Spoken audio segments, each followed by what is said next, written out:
Hi. Nothing too exciting today.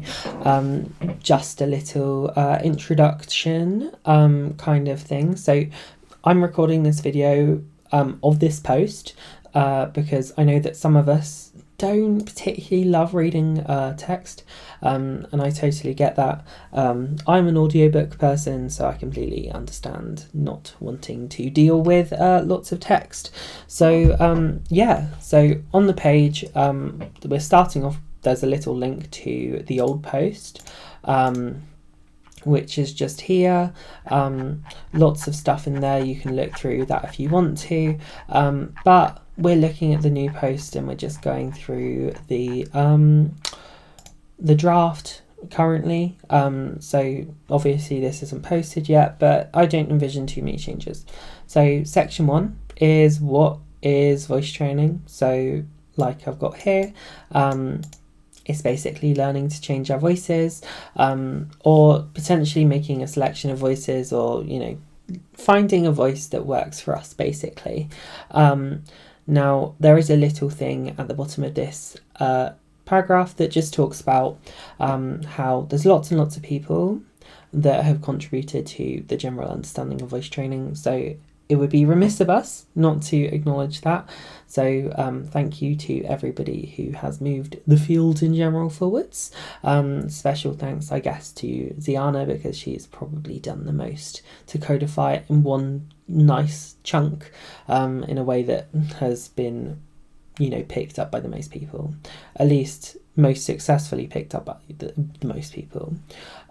So next up, this next section is like how, and this is a kind of like where can you get started if you are like completely lost and you want to get started with voice training but you don't know what to do. So there's two main suggestions here. One is to start with ear training, right? So ear training basically means learning to identify what stuff sounds like. So when it comes to voice training, I know crazy, but voice is the thing we're actually interested in. So it helps for us to be able to identify when it's going well and when it's not going so well. So the first step, or one of the first steps we can take, is like working towards the point where we can like hear what we're looking for. So in the Thema blog, I've got a link to a collection of Celine's clips. So there's a whole bunch of like different things that you could listen for there, and then there's a few more from me, with a little bit more of a like singular focus, but before we jump forward into the next suggestion, I'm just quickly gonna talk about the few main things we've got here. So the main features that we're interested in are basically the relationship between size / resonance and vocal weight. So vocal weight is kind of like the intensity of the voice. It's related to how buzzy the voice is. It's all these kinds of things, right? So if I'm kind of talking like this, then my vocal weight's very low, right? It's very gentle. Whereas like if I'm talking like this, the vocal weight's a bit higher, it's a bit buzzier, right? So that is kind of the relationship we've got going there. So that is vocal weight. And there is a little bit of a relationship with pitch, whereby like higher pitches are kind of like inherently lower vocal weight and all of this kind of stuff. So that's something to bear in mind. And in terms of size and resonance, it's basically a scale from big to small. So we can like make space bigger, or we can sort of make space smaller. And obviously this could exist at like anywhere in your range. So this would be bigger, and then this would be smaller, right, in a similar sort of place in the range. So the second suggestion I have for a place you could get started is by focusing on pitch. Now I know that everybody says pitch doesn't matter, but it just so happens that pitch, it kind of does matter. It just doesn't matter in the sense that like you can basically make a voice pass anywhere. It's just kind of like, if you don't have to shoot yourself in the foot, why would you? So like when you're learning to control your voice, it normally helps to be a little bit flexible with pitch, and being aware and in control of pitch normally helps. So the suggestion I have here is just that you might use something like a tone generator and have a little listen for the relationship between pitch and kind of like if you have multiple pitches playing near the same place, there's kind of like a special like sound that happens where the sounds kind of interfere with each other. I know, crazy physics, but we can introduce a similar kind of sound by matching up with a pitch and kind of floating around a pitch. So that is something to kind of maybe consider and play around with. Now, you can like use lots of different sounds. Like you could use something like a cello drone if you type that into a YouTube or type violin drone or violin fiddle drone. It'll come up with different things, and you can just have a go at kind of matching up with the pitch. You could have a go at slightly moving away from a pitch.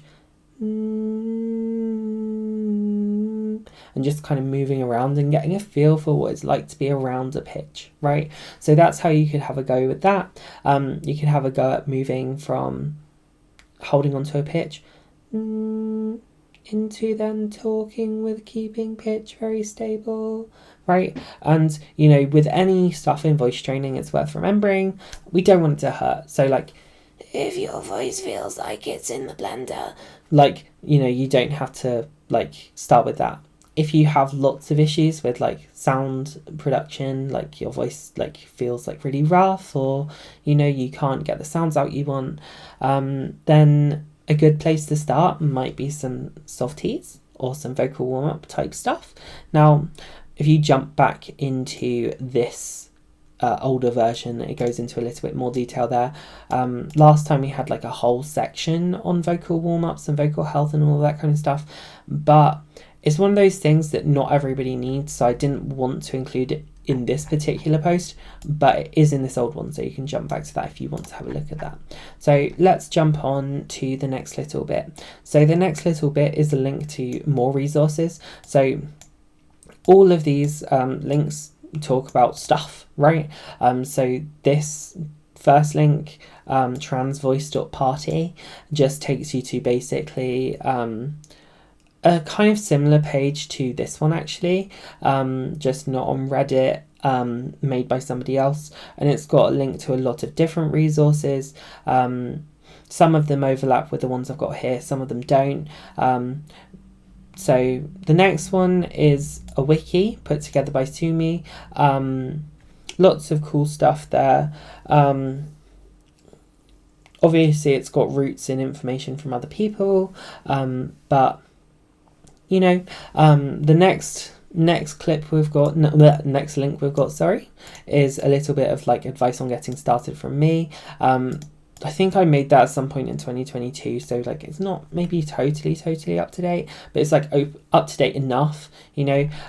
Next up in this post, we have a link to the Linguistics blog. Now, I do find that they can be a little bit overly sciencey at times and not always like necessarily focusing on the same things that I would focus on. But if you're interested in some of the like stuff that papers are saying about like vocal anatomy and things, then that might be something to have a look at.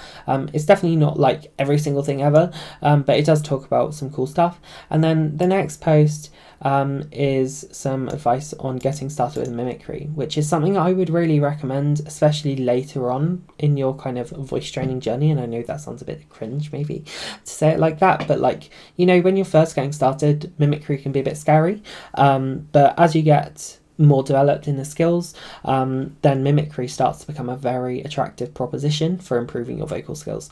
So next up, there's some videos from Trans Voice Lessons. Now, most of you have probably heard of Trans Voice Lessons, started by Sienna. She has a YouTube channel called Trans Voice Lessons, and she's also a trans voice teacher and has her like website called Trans Voice Lessons. So there's a few things here. So first up, link to her channel. Then there's like an older video on like hearing, resonance and size. Now I think possibly she uses the resonance terminology as opposed to size in there, but they're somewhat interchangeable. Then there's some practice advice from her. There's an ear training live stream, which I'd highly recommend to people. Then there's a voice surgery live stream.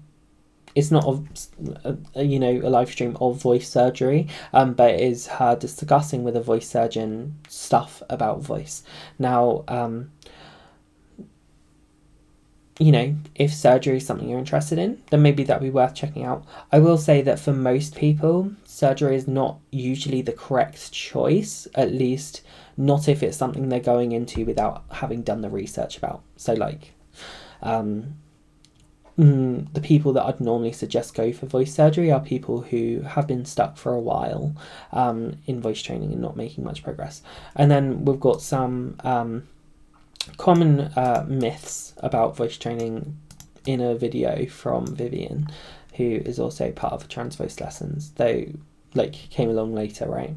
And then in the next little section, some mostly outdated guides, my old guides in there. I made that when I was fairly new at learning about voice training. The stuff in there isn't necessarily wrong, it's just sort of old, right?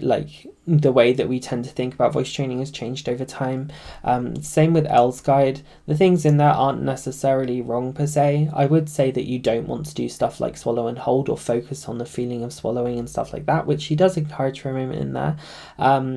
But there is some exercises you could try and play around with in these guides. And then there is a trans mask voice training guide thing from Romeo. I don't know if Romeo's around much. I haven't seen much beyond that initial post, but it is a pretty kind of big conglomeration, let's say, of trans mask voice training resources. Now, I will say that I don't necessarily think that everything in that guide is best practice, but that is why the other things, it's in the outdated guides, but things that might have some useful stuff in them as well. So take the stuff in those with a bit of a grain of salt, just because they are a little bit outdated. So is my microphone peaking? Hopefully not. Of course, now I've probably changed it, and now you're like, oh my god, Addie, you're too quiet. So next up, in the old guide, these were separate, but I've kind of shoved it into one thing because there was a lot of overlap, and this is Discord community and voice teacher recommendations from me. So why am I recommending you join Discord communities? First up, it's because when you practice, it's useful to practice with other people. So joining VCs and actually talking. I know, crazy, bonkers, absurd, but talking is helpful when it comes to practicing using your voice, right? Now, there is a second reason which I'd recommend you maybe join some voice training communities, and that is mostly because when you voice train, sometimes you don't know what's up, right? You've heard about voice training and it's amazingly confusing and there's tons of stuff to know. At that point, it can be useful to look at resources. It can be useful to ask questions, and all of that kind of jazz. So the first Discord community I've got in there is the Trans Voice Discord, which is the Discord for the subreddit, which this is posted on. So people talk in VCs in there a lot, and some people ask and answer questions in some of the channels. It's not let's say regulated. Some people don't know what they're talking about. Lots of people do know what they're talking about. It's definitely a sort of you are reaching into the mystery box when you go in there, but it's better to learn stuff and play around with your voice, because otherwise you're not going to make progress. So yeah, it's a good place to practice talking to other people mostly. So the next server we've got is Online Vocal Coach, but that's also let's say the home to the Vox Nova voice studio. So Celine, I think, mostly does lessons in there. I think there might be someone else that does them as well, possibly B. I'm not sure if they're on the website. She's on the website. But yeah, so lots of public lessons on there. and when I say public lessons, I basically mean people having their one-on-one lessons that you can listen in on, happening in there. From what I remember, Celine's prices start at about $40 for like half an hour or 25 minutes or whatever, and then go up to like 95 depending on the format and like length and duration and stuff. So Celine is American and does both singing and like trans voice stuff, which is why Celine is on this list, of course. So next up we have Linguistics. Linguistics is a bit of a oddball. There's lots of people in there. It's sometimes got people doing VCs. There's like a number of events and stuff. But the server's like got a bit of a split identity, right? Like there's singers in there, there's like voice actors in there, there's people interested in voice science in there, there's like people interested in trans voice in there. So it's a little bit all over the place in terms of identity. Mostly it's Ama and Charles teaching on there. But from what I've seen, like you have to contact them to like book lessons and stuff. So don't like go booking things random. So if you want to get lessons with them, I'd say join the Discord and send a message. So next up we have Sumi. So we talked about Sumi before, made the wiki. So Sumi's Discord server voice art project, there's like a fair few events in there, at least there was a couple of months ago. I've not looked in the last week or two. Sumi teaches on there. I think there's some public lessons like the one-on-ones you can listen in on and some private ones. So pricing starts at $25 for 25 minutes. Assuming my memory works correctly, Sumi's Australian. Next up we have Fluid Voice Studio. Pricing is a little bit more expensive. I think it's about $25 for a consult, and I think it goes up like, you know, comparatively, like, you know, whatever amount, like 30 minutes might be $50 and then blah blah blah blah, right? So Fluid Voice Studios next up, and that's a little bit more expensive, both singing and trans voice stuff, and is an American person. So next up we have Scientifically Augmented Voice, Savvy. Now, fair few like public events in there, mostly one-on-one public lessons like we talked about before, which we said are quite useful for listening in on. So mostly that, but Savvy teaches, and last time I checked she was charging about €40 an hour, but or like started at €40 an hour, I don't remember perfectly, but Savvy teaches singing, trans voice stuff and beatboxing, and she's also French and will teach in French or English, so that's something to bear in mind. Next up we have Possum Studios. Now they have a Discord. I don't know if many events happen there or if like their events happen on Linguistics mostly, but you can message them and you can kind of book a lesson and stuff. So from what I understand, they have a kind of like sliding scale deal kind of vibe, starting at around 35 and going up to 60 with some bundle options and things. So they do trans voice stuff. They also do lessons in Arabic, which could be potentially useful to some of you. And they have a Levantine accent, assuming that I know how that's pronounced, although I think that's probably right. So next up we have Trans Voice Lessons, TVL. So that's Ziana, Clover, Vivian, and I think possibly one more new person that I'm not entirely sure, so I've not included it on here. So Trans Voice Lessons is associated with the YouTube channel that I kind of referenced before. There's a Patreon with lots of stuff on there, and if you want to access that Discord, then you have to be a Patreon subscriber. So the price for these people is much higher than virtually anybody else. Multiple teachers, and as I understand it, all of them are American. though there is a mixture of trans voice and singing stuff, though I don't know if all of them do singing and all of them do trans voice stuff in general. So that's something to bear in mind. Next up is me. Woo. So I have a Discord server.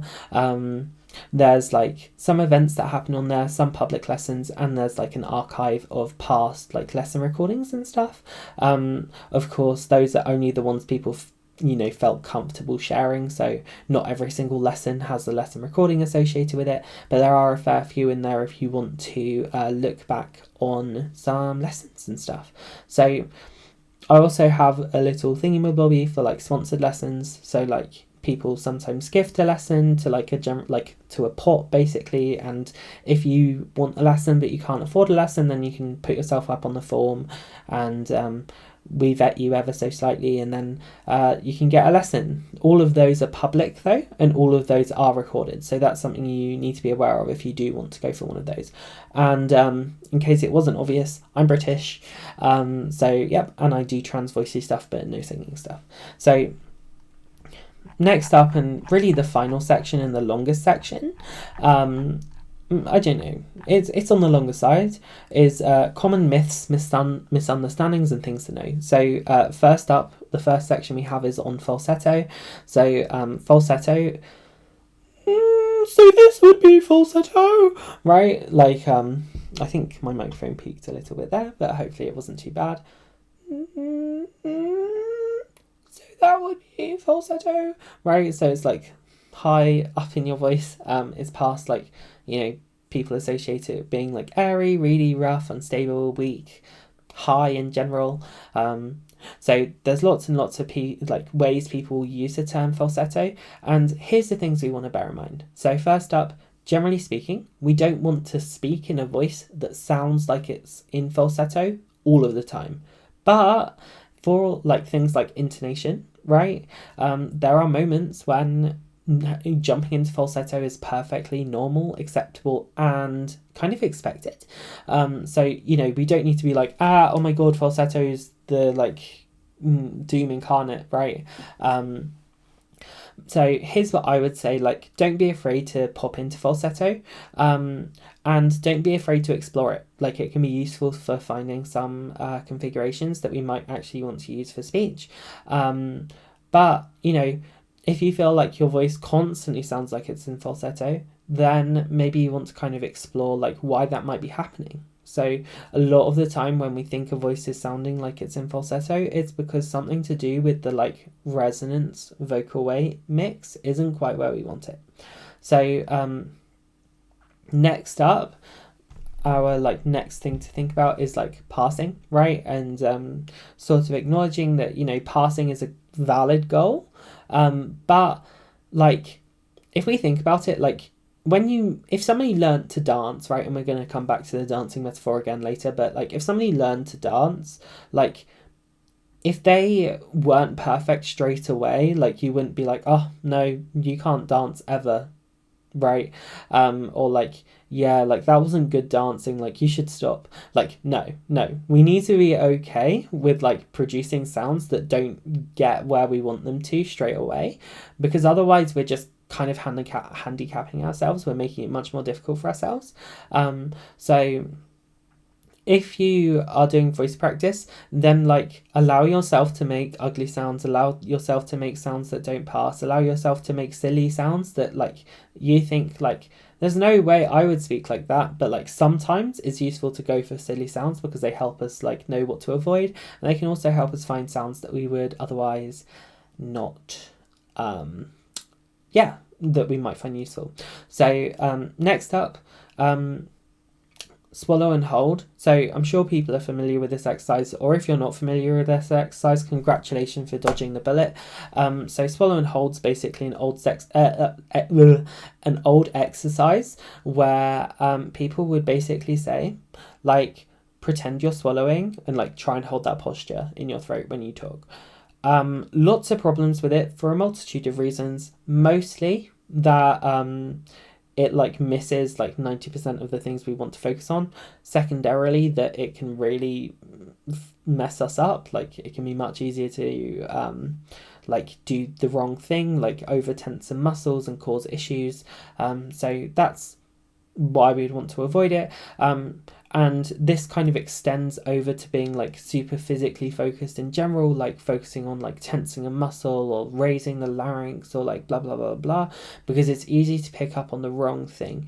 Generally speaking, the rule of thumb is that we want to focus on the sound, because ultimately the sound is the thing that people are going to judge us on, and it's also the thing that like we can kind of measure consistently and accurately when we're listening to our own voices. Now, you might have come across the idea that you sound different when to like different people, like to how you sound to different people, but the truth is, like, the main features in voice, like pitch, resonance, vocal weight, we don't hear them differently enough to other people that is like actually relevant to take that into account when we're learning to begin with. Later on, if you're like really like fine-tuning stuff, then that can be a little bit more important, and you'll want to take recordings and you want to mix up like the like environment in which you're practicing. But at the start, like, don't worry about it, right? Like, yeah, so try to avoid swallow and hold and try to avoid physically stuff if possible. So next up, we're talking about comfort and ease. So the rule of thumb is that it doesn't matter if you do a thing that's momentarily uncomfortable, but it does become a problem if you internalize and continue to talk with something that doesn't feel comfortable, right? So yeah, basically don't do stuff that hurts for an extended period, and try not to let them become a habit. This kind of extends to like, if you are doing something that is uncomfortable, then try to limit the length of time you're doing it for.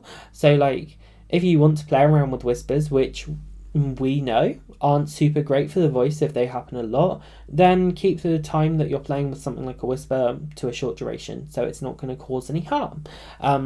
Now, that's not me saying that you can't cause harm by doing stuff that hurts if it's for a short period, but the likelihood of harm and like long-term damage significantly increases the longer you do it for. So like, little and often normally isn't too much to worry about, but if you are like day in day out doing stuff that's bad for you, it's more likely to become a problem. So next up, we're talking about breathiness. So a lot of kind of guides suggest to like trans femme people that breathiness is something that we should go for or lean into. Oh, well, make your voice super breathy. Whoa. Right? And like, sometimes like people will assume that making their voice breathy is like the way to go to make it sound more feminine. And there are some like voices that lean into breathiness to produce a more feminine sound, but normally, right, it's kind of like an alteration that you can add on. It's not really a kind of like suitable foundation for the most part, because most feminine voices don't lean into a hyper breathy kind of state. So this voice isn't breathy, this voice is kind of breathy, right? So, you know, it's kind of sliding scale, right? And then this voice is like almost the opposite of breathy, like it's almost like even more pinched and closed up. So we've kind of got a kind of closure gradient almost, which kind of determines how breathy a voice sounds. So yeah, breathiness is okay for some performative voices where we deliberately lean into that state on purpose, but if you're making it part of your default voice, you're probably going awry. So next up we have feelings and vibrations, forward resonance and nasality. So this is kind of a big topic, or like lots of stuff is covered here, but basically this is to say that feeling vibrations is not a very accurate way to judge success. So like, I feel less vibrations in my chest actually when I do a voice like this, as composed to a kind of voice like this, right? And obviously those aren't like speaking voices, but they're not like polished points in my range, but like, we can agree that one of them sounded more masculine than the other, but none of the like vibration-y stuff corresponded with the changes that we were expecting there. So other things you might come across in reference to feeling vibrations in places, one would be like, you want to feel everything in your mask, right? Like sometimes that's a piece of advice that people get given, and this kind of segues into nasality. some older guides for trans femme people suggest that you should lean into nasality, and the answer is you probably shouldn't. Like, there are some accents where nasality is a perfectly normal accent feature, and even some gendery vibes where a little bit more nasality or selectively placed nasality is relevant. But as we kind of touch on later, gender like features are kind of specific to like specific accents and like groups of people, so you don't really want to just kind of like willy-nilly slap like the thing down and be like, oh yeah, I've added nasality, like why don't I sound femme yet? You're better off focusing on the more consistent things and then looking for some more specific stuff to the voice you want to have in the end. So yeah, vibrations inaccurate, vibrations misleading, focusing on where you kind of like focus resonance and stuff like that, equally misleading. You're better off focusing on the sound because it's more accurate and consistent and less likely to lead you awry, so lead you astray. So let's say you did play with this in the past, then something I'd recommend you do is like, you know, try to understand the current framework that's more popular, but secondarily sort of like focus on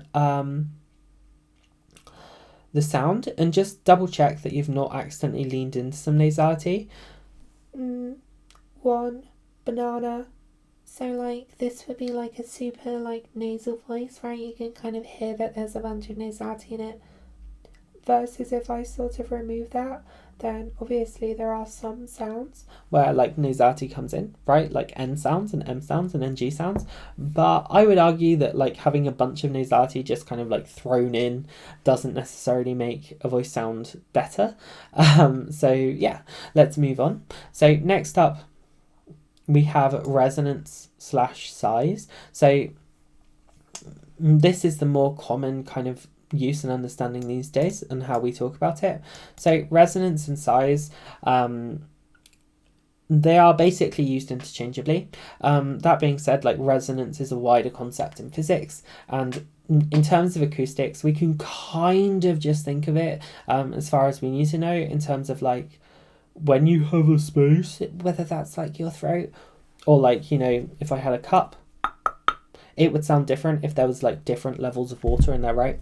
So basically we can think of resonance as like making certain sounds stand out. And when it comes to our voices, the like mixture of those sounds that come and stand out are sort of like responsible for two things basically. So one is the vowel sound we hear.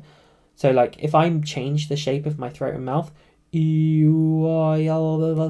right, we can hear that there's vowel changes happening, and also potentially consonant sounds, but mostly vowel sound. So that is like, let's say, shape. So we have one side of resonance, which is like the shape and the resulting vowel sounds we get out, and the other side of things is the size. So I could have a bigger size, or I could have a sort of smaller size, right? And we can take a vowel sound, let's say, right? And we can kind of scale it from bigger towards smaller, right? And the main thing we just want to kind of pay attention to in terms of this is that we don't want our vowel sounds to start drifting on their own. Like, we want to be relatively consistent in how we're pronouncing the sound. So like if I say after, right, we want it to be recognizably the same sound. We wouldn't want it to be like after, after, right? We wouldn't want an accidental like pronunciation shift, for example. So if people run into like accent trouble, a lot of the time it's because their vowel sounds have gone a little bit wonky or changed into a different kind of version. So next up, we have a little bit of a bigger section, and this is like, how long should I practice? Like, how long does voice training take? So when it comes to practice, and like how long you should practice and when you should practice, so the first and most important thing is like practice when it works for you, right? The second thing to bear in mind is like practice when you can and when you feel comfy. Like if you don't practice, you're not going to make progress. That's kind of the long and short of it. Unless you're like one of those uber gifted people that just like learn to voice training and then suddenly had a perfect voice. Like most people have to practice to improve their voices and get them where they want. So practice important. The next thing is like, you know, some people like doing long form practice, and there's nothing wrong with that. Nothing wrong with that as long as you look after your voice. But what you don't want to do is like practice for 4 hours on one day, get burnt out, and not practice until the next weekend, sort of thing, right? What I would recommend to people is like start off with a baseline of little and often, and just practice when you can. And then if you feel up to it, and ideally you want to add in some extra big chunks as well. So I don't mean like extra big, I mean like more chunks, some of which are big. So try and add in a mixture, right? Ideally, I would say people want to practice for at least 90 minutes a week on their own, outside of lessons, and you know, more if they're self-taught, just because otherwise it's kind of hard to keep on top of stuff and keep the ball rolling, right? Now, how long does voice training take? Now, that's a little bit of a fraught question because, of course, it depends on like how much you practice, the quality of your practice. But if we look past that, there's some general trends. So for trans femme people, I'd probably say that like a very small minority of people, it just like clicks, right? And then suddenly they're away and they have the voice, right? Next up, like you have the people that like understand the theory and apply it, and like over the course of a week, they've probably got it down like 90% of the way there, and then it's just a case of exploring and trying stuff out. Now those people, equally a very small group. Now a couple of months, now I would say there's like a sizable minority that get this point, like maybe 10, 20, 30% of people that can sort of manage it in 2 to 3 months. That's not like the average, right? But there is some people that can do that. More commonly, I'd say it's like 6 months to a year. That's probably roughly the average. Some people take multiple years. Now, this isn't a lot of people, but it's not uncommon either for people to kind of get stuck. Whether that's like they don't practice very much, they kind of start and then they go away, they get disillusioned, and it's a kind of cycle. That's a few people. And then a very, very, very small minority just get stuck. They don't make progress. Some of that is like mental blocks, right? Like some forms of practice might not be accessible to them. There might be other things going on, like maybe they have hearing issues, and it's just really hard to like understand when stuff's going right and when stuff's going wrong without like personalized aid and support. And for these people, they're, you know, it's a little bit of a tricky situation because it's not always that there's not a voice that they could get to that passes, but a lot of the time it's not one they want. So yeah, now let's talk about trans people. So there is a little bit of a sort of difference or a divide, let's say. So for trans people who aren't on T or don't intend to go on T or just aren't on T yet, then it's very possible to make a significant change to the voice, and to the extent that it's normally possible to get to a passing voice through an extended piece of effort over time. Now, you can't really just like suddenly over one day, in my experience with trans people, just like suddenly get there. But you can normally get to a voice that passes, even if it's like teenage boy passing, right? Rather than like uber old man passing. God, that was terrible. But equally, there is normally a kind of cut-off point by past which it's not really possible to get much further at all. Now, you know, some people do explore like bypassing it by using stuff like subharmonics and like fry and things, but that's not always super reliable, and it takes a lot of practice and work, and it's not always the most comfortable thing on the voice. That's not to say that fry is inherently bad or anything. If you want to like read more about why that's kind of a myth, then it's kind of linked and talked about in the previous one. But yeah, so there's normally a little bit of a hard cap with like very few people that can break past it when it comes to pre-T trans people, or you know, not interested in T or can't go on T transmasc people. And then, post T, there is more typically it's quite possible to make fast progress, because a lot of the time it'll be like one or two easy to diagnose things, like maybe resonance behaviors aren't where we want them, for example.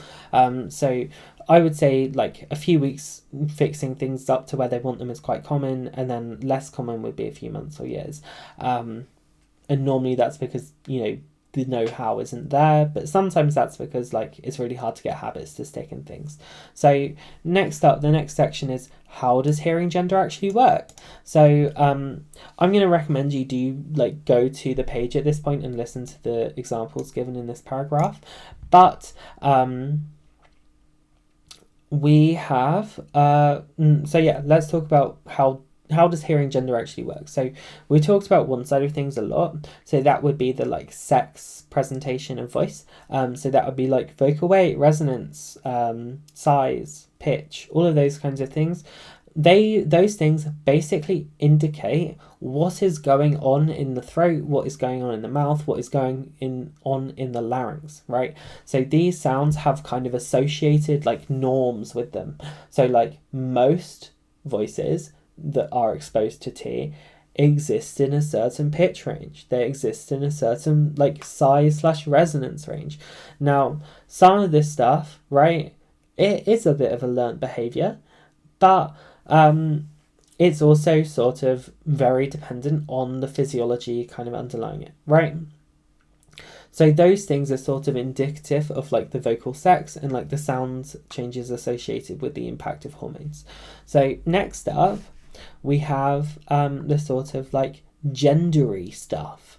Now, gendery stuff or stylistic stuff is a little bit more specific. So if you've ever kind of listened to like little kids, right, like girls often sound different to boys. Now those are based normally on like behavioral differences that they've picked up from being around their parents and stuff. So when we sort of like think about gendery stuff and all of that kind of things, it gets a little bit more specific. So like the way that a guy in the US sounds masculine might be a bit different to the way that a guy sounds masculine in the UK. So like, and this also varies a lot depending on like your accent and like your social group and like all of this kind of stuff, right? So like the way that masculinity and femininity are performed differs a lot depending on where you live, your accent, all of this kind of stuff, right? So basically what that means is that gender can kind of be a little bit almost stratified. So like if I hear a voice from say a German woman, right, then and a German trans woman, like if I just hear like the general like German themes, and I'm like, yeah, that sounds like woman, right? Like the like size, the resonance, the vocal weight, they sound like they're in appropriate places. It would probably be quite possible for the kind of like stylistic gendery behaviors to be absent. And like I wouldn't be able to identify what the norms are for Germany, right? So not being able to like identify the norms means that I'm not going to be the best judge when it comes to the gendery stylistic aspects of that voice, right? Now, there are some commonalities between different accents in terms of this, but they aren't consistent, and that's the thing we have to understand. So this is where getting specific is handy. So like if you know where your voice wants to end up, that's why it's useful, because you can see what stylistic and gendery behaviors are expected of you. So I'm hoping that that made some sense. Now I'm going to jump on to the next little bit. So accent. Oh no, I lost it. Whoa. So again, it kind of touches on the things we were talking about just now, but it's also in a large way what we talked about before, which is the sort of vowel kind of identity, right? So if I go after, right, pronunciation stays relatively the same. If I had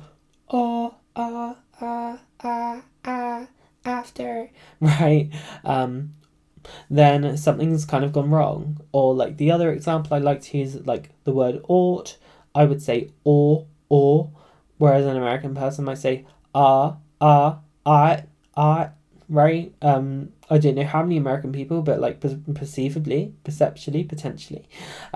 So if we allow our vowel sounds to shift, then that is usually when our accent's going to go awry. Now there are other things, like there's different norms in terms of like the mixture between vocal weight and resonance and all of this kind of stuff that can vary depending on accent and stuff. But for the most part, it's gonna be the kind of vowel shifting around. So that's the thing you want to pay the most attention to. Then if it still sounds off, you probably want to listen to some examples of people who have a similar accent to you and see what the norms are around the other behaviours. So yeah, let's have a look at the next section. So next up we have surgery. Little silly joke about how it gets a bad rep. So I mean, surgery as it exists when it comes to voice training, I think it does deserve some of the bad reputation it has. Not because surgery is inherently bad, but because there is a history of some surgeons not being completely honest with people about the expected outcomes and the risks involved, or not even being like able to tell people about the risks involved. So the general rule of thumb I'd say when it comes to surgery is like, if you can, try voice training first. If it's not accessible to you, like have a look at what surgery options you have. Don't just jump on the first one. The next thing would be like, don't get voice surgery with a cosmetic surgeon because they are not trained in that field properly. The next thing would be like, don't go for a 2-for-1 deal. Similar vibe to the cosmetic thing, but like sometimes they'll be like, we'll do a tracheal shave and we'll also give a little snip to your vocal folds. Nuh-uh, not a good plan. Nope. Honestly, you still even want to be careful around stuff like tracheal shaves. Not because they're inherently bad necessarily, it's just that there is a little bit of a precedent of people running into vocal issues after going for those, even if it's not directly related to voice use. So when it comes to surgery, just like make sure you know what you're getting into, look around, don't jump on the first thing and don't do it on a whim, really, are the main things. For most people, I would honestly say that surgery is the wrong choice, like the wrong option to go for, but there is definitely a small but very legitimately like this is the right choice for you group of people. So make sure you know which of those you are if you are thinking about surgery, because like if voice training works for you, or like it could work for you, and then you get surgery, there's like certainly a non-zero set of people who have like done voice training but like scheduled their surgery first, got to a voice they liked, and then done surgery, and then their voice has been fucked over. So like don't be that person, right? So next up, we're going to jump on from surgery into measuring stuff, spectrograms, and the science. Ooh. So measuring stuff is something that we love to do. We love a little graph. That being said, it's worth noting that like a lot of like sound perception is, kind of tied up in perception. So we don't necessarily want to fall into that trap, let's say. When it comes to sorry, I got distracted thinking about my dinner. Terrible, I know. Something about measuring things and looking at the time. Anyway, so we don't want to get super reliant on spectrograms, and we don't want to get super reliant on measuring things in general, because it's really, really, really, really, really, really, really, really, really, really, really, really easy to get dependent on them, to the extent that like we don't ever bother training our ears, or we don't ever feel confident without double checking with a spectrogram. If we can, we really want to get comfortable focusing on the sound first and foremost, because that is the thing that's most important. In the absence of like proper like hearing issues, like physical ones rather than perceptual ones, honestly. Like, you know, lots of people have like auditory processing issues, but that doesn't mean that they can't identify these features in sounds. So you're much better off, if you can, focusing on the sounds first and not falling into the trap of becoming dependent on a tool that you won't always have around to rely on. So that is the first reason why we don't want spectrograms. It's a crutch, basically. The other thing is that it gets us interested in the science, which, you know, science is cool, science is based, science is poorly researched, and the interaction between perception and reality is a bit murky when it comes to understanding and, you know, engaging in actionable advice. So basically, like, I would think about it like this. So we're going back to the dancing analogy. Woo, like hype. Okay, so let's say I had a friend, and my friend was like, I want to learn to dance, and then they pulled out an anatomy textbook. I would pick up that textbook and bonk them on the head, right? Like, you don't learn to dance, you don't learn to do an active behavioral thing by learning about the science behind it, right? Like, when it comes to voice, especially as well, it's like an active skill. It's like we hear a thing, we replicate a thing, we do the thing, right? We don't learn about how to do it by looking in a book or like by reading how spectrograms work, right? We're only kind of procrastinating. And I think people love to procrastinate. Like, if I want to play around, like, you know, we've all been there. Like, maybe we want to like do something, and then we're like, well, I don't feel confident enough yet. I'll go learn more about it. Like, so, at some point, you just gotta stop. You gotta actually try the thing. And it's better to try the thing before you get bogged down in the science, and then you're like, oh my god, I don't understand enough to be able to do this. Like, don't let that be you. Try, be better. So next up is like, this isn't really a misunderstanding, but it's a common problem. Keeping voice where you want it. Like, it's really common for, you know, people to talk higher and then like there might be a drop, or like they'll talk higher and then there'll be like a sudden drop, or They'll be kind of talking for like an extended period of time, and then over the course of it, like gradually their voice like starts to drop down, right? So there's a few different things, like depending on the exact manifestation, but if you're the first version, then I would say evaluate vocal weight. Like, so if you kind of are raising pitch, but it feels like kind of effortful, and you're kind of like, you know, struggling to keep it up, let's say, then a lot of the time that's going to be a kind of vocal weight thing, is vocal weight too high. And similarly, if you're like transmask, then if you're trying to like hold on to like a high weight at a lower pitch, and you find that it kind of drifts up, then a lot of the time that's going to be because like the mixture is not feeling super sustainable. So you're going to want to kind of like work to find something that's a little bit easier to maintain, that maintains the qualities you're looking for, right? Specifically in this case as well, if we're thinking about pitch, it can be a case of like pushing too far as well. Both transfem and transmask people are commonly prone to like pushing right up to the extremes of what they can get to, and a lot of the time that's not going to be the most useful or applicable voice. So next up is like, you know, are you just not very used to controlling and being aware of different factors in your voice?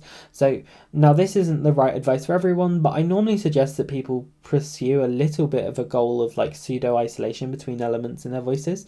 So like, if you can hear what pitch sounds like, if you can hear what resonance sounds like, if you can hear what vocal weight sounds like, it becomes a lot easier to figure out like what is changing and when, and like, is it happening when you want it to? So focusing on like awareness and control is often a good way of kind of working on that. The second kind of, sorry, bit of a yawn. So next up, the kind of other version of that is more of a like habit issue, I guess. The manifestation of that would be like you know, if you're kind of talking for an extended period maybe, and then your voice kind of drops down over time and you don't notice it happening, in that case I'd recommend maybe resummoning the tone generator, and then you could kind of have that playing in the background, and like maybe that means that your voice would end up a tiny bit more monotone than it would otherwise. But you know, what's kind of worse, you know, like talking monotone or like having your voice like drop down into the abyss, right? So like, yeah, it can be a useful tool to just kind of have in the background and be there to be like, oh, like I've drifted again, like I'm gonna kind of jump back up to where I want to be and get like into the habit of being maybe even a little bit higher than we need to be, because then that gives us a little bit of a buffer. So the other kind of habit issue, I think, is more the other way. So I suppose the first habit issue there would be almost like, you know, we're not into the habit of speaking in the new range that we want to be in. The second issue is more of a like code switching issue, I think. Like, you know, it's quite common to see that like in trans femme people, like maybe around certain people your voice like drops because like you're used to like compensating around them, like, oh, like my voice is lower because like you make me anxious kind of thing, and like, oh grr, I'm big strong and you can't scare me, ha ha ha, like don't attack me please, I'm a big strong alpha. This is definitely what's going through people's minds, totally. So so that can be like one kind of code switching that can pop up, and I think the other kind of code switching is almost like the other way. Trans masc people often, like not all the time, and there are different kind of situations where all sorts of these things can manifest. So there's no like one hard and fast rule about like where code switching will happen, but that would be like the other example that often comes to the fore is kind of like customer service voice, or like feeling excited and then, you know, the voice getting more animated and higher and brighter and, you know, all of that kind of stuff. So in that sort of scenario, in both of those sorts of scenarios, there's kind of like two real kind of options you have, at least in my experience. Like there's not a lot of ways around this beyond like practice, but one is like being mindful. Like, do you know that it's happening at the time? And the kind of like prequel to mindfulness is like, can you predict if it's likely to happen?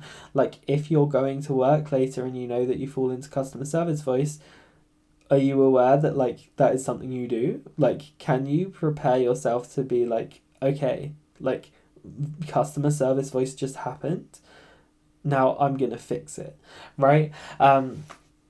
So there's a few different things you can do. One is like, so like if you fell into customer service voice, right, you could sort of like, so you could kind of like deliberately change your voice over the course of like the conversation to get back towards like where you want it to be, right? So that's one option. The other option that I sometimes suggest is like deliberately, like you can plan your voice in advance. Like you can be like, okay, like when I greet customers, my voice normally, hello, how can I help you?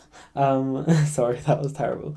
I have not worked in customer service, so I do not know the typical American pattern, and I feel like customer service voice is a more American thing in general. So I mean, it's not just American, but you know what I mean. So where was that sentence going? Right. Yes. So you can sort of like know what's going to happen, and then you can almost plan an alternate version of your customer service voice that you can try to slot on. Hello, welcome to Wendy's. How can I help you with your order? Again, not how people talk, but you know what I mean. Like you could plan ahead a voice that you use to greet customers based on like where you want it to end up, right? So that is one option. The other option is like doing that and then like dialing it up to the max, right? Like deliberately overshooting as far as you can so that when you sort of like find yourself slipping, you're not slipping all the way, right? So those are two options that I'd recommend for that specific issue. There are lots more things you can try and play around with. Ultimately, you want to like find one that works for you. So next up, we have a little discussion of like non-verbally stuff. So when it comes to non-verbal stuff, there's kind of two ways people mean that. So one is like body language and sort of like how people communicate without being like speechy. So that's another thing with a little bit of a gendered accent, like we kind of discussed before. What I'd recommend is like pay attention to like the body language of people around you and see how they act. And if that doesn't work, then like, you know, one option is like talking to like people who tutor you on that. Like I know there are like body language tutors that do stuff like that. It's not something I've personally looked into too much, so I can't comment on it because I'm more of a voicey person. But that's one way you can think about it, and I feel like it can get a little bit like prescriptivist about like, oh, women hunch themselves in and take up less space, and it's like, is this like the 1950s? So do trans guys just need to manspread? Like, you know, it can get a little bit quite quickly, but that's why paying attention to what you actually see in people around you can be useful. So the other kind of place that non-verbal stuff comes up is sorry, I'm yawning a lot today. Is the more kind of like accessory behaviors to kind of existing where people get a hint of what's going on in the vocal tract, you know? So that could be things like laughing, that could be things like coughing, yawning. So I'm going to kind of present to you two yawns.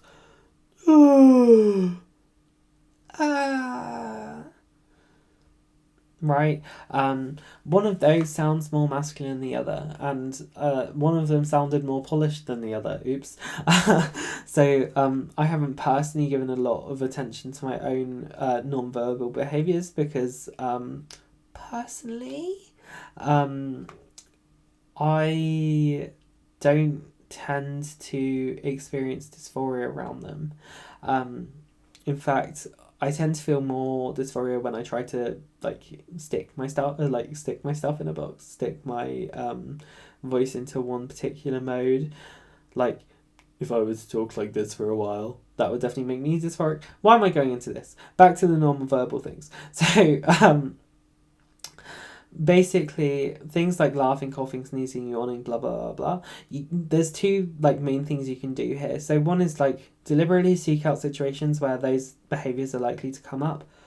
Like if I'm yawning, can I kind of practice? Like, can I find a sort of yawn that works with the sort of mix I want? Like, I'm tired right now, so producing a yawn isn't too hard, right? So like I can try finding it and mixing around until I find something that works. Laughing's another one. Like you can find things that are funny and you can kind of look for those and like see if you can mold your laugh in the direction you want, paying attention to things like resonance and vocal weight and blah blah blah blah blah. Now here's some specific things like when it comes to coughing, you can try adding a little bit of the vocalization in before.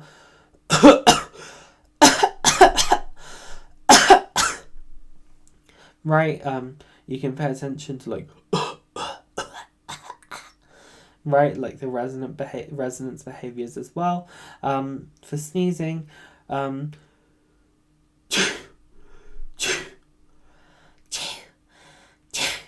right, you can try almost affixing a sort of like gendery vibe to it as well. Yawn. Right, and you can again, yawns are going to be the go-to example right now apparently, but yeah, you can sort of apply those things.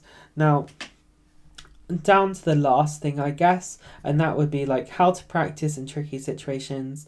There's lots of stuff we could say about this. I'm going to refer you back to the old post, but I will in this little audio recording, we're getting ahead of the crowd, include a couple of things that you can bear in mind. So like tricky situations can be a lot of things, but for example, you know, if you're around people and you don't want them to know that you're trans voice training, then passing off the voice training as something else is one option. So like D&D voices, voice acting, singing, blah blah blah blah blah blah, right? Those are options that you can be like, oh no, I'm not voice training, ah ha ha, I'm doing this. Another thing is like, if you don't have the privacy to do voice training, then honestly one of the ideal things you can do is like go and practice in the car, like silent, like parked somewhere, because it is ideal that you can hear yourself, so you don't necessarily want to be driving, but cars are really really really really insulated. Like you could sing in a car and people wouldn't be able to hear you probably, and that is because, you know, it's got to insulate the road sounds. So it's both ways. So cars are pretty ideal. You can like, you know, if you're younger, maybe you can find like a practice room at school, like a music room. I don't know if those exist where you are, but they did in my school. You can also have stuff like going around friends' houses, or like, you know, meeting up with friends, or like going on a walk. There's all sorts of things that you can do to kind of practice in a tricky situation. The you do ultimately need to spend time doing like speaking and voice practice to practice and get your voice where you want it. That being said, there are some things that you can do in a quieter way, things like using external noise to explore resonance and things like that, that you can do in situations where you can't be as loud, and you can sort of explore stuff. So yeah, I think we're going to wrap up this here, and hopefully this was handy to you. So yeah, all right. Actually, before I do wrap up, I did want to say that there is a section in the other the guide, the old version, where it talks about vocal health. Now, what I would recommend is that, you know, if vocal health is a concern of yours, you do go check that out. If you notice that you have trouble accessing certain parts of your range, then I'd recommend you go check that out, including softies.